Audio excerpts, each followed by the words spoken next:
మనకు ఆయనకు పుట్టినప్పుడు. అందుకని యేసు ప్రభు వారు అన్నాడు, ఒకరు క్రొత్తగా జన్మించితే తప్ప అని అన్నాడు. ఒకడు క్రొత్తగా జన్మించాలి, మరి జన్మిస్తే తప్ప మనం ఆయనకి పిల్లలు కాదు. కాబట్టి ఇదే సమయంలో దేవుడు నీకు చెబుతున్న మాట ఏంటంటే, దెబోరా నడిచిన మార్గములో నీవు కూడా నడువయ్యా అని చెబుతూ ఉన్నాడు. కాబట్టి నీవు నేనే ప్రభు అయిన యేసు క్రీస్తునందు విశ్వాసం ఉంచు. మూడోది మనం కానీ చూసినట్లయితే, దయచేసి రండి 90వ కీర్తనలో మనం ఈ మాట మనం చూస్తాము. దయచేసి రండి, మరి 3వ వచనము, నువ్వు మనుష్యులను మంటికి మార్చుచున్నావు అని అన్నాడు.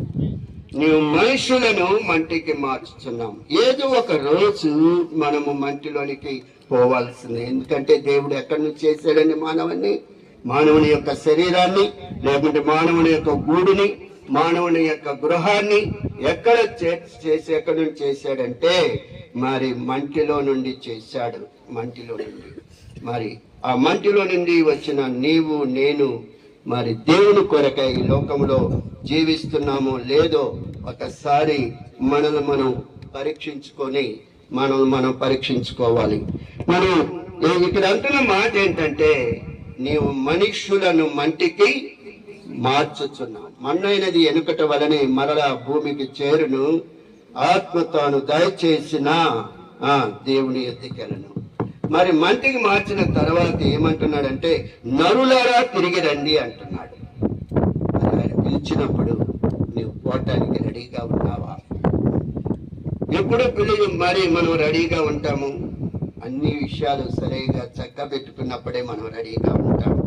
కాబట్టి మరి నీవు నేను ఆ విధంగా రెడీగా ఉండాలని దేవుడు కోరుకుంటున్నాడు. 4వదిగా ఆఖరిగా ఇంకొక మాట చెప్తున్నాము. మరి ఆఖరిగా ఇంకొక మాట చెబుతున్నాను. మరి దినాన మనం దెబోరమ్మ విడిచి వెళ్ళిన దేహాన్ని ఈ యొక్క భూమిలో విత్తుతున్నాము.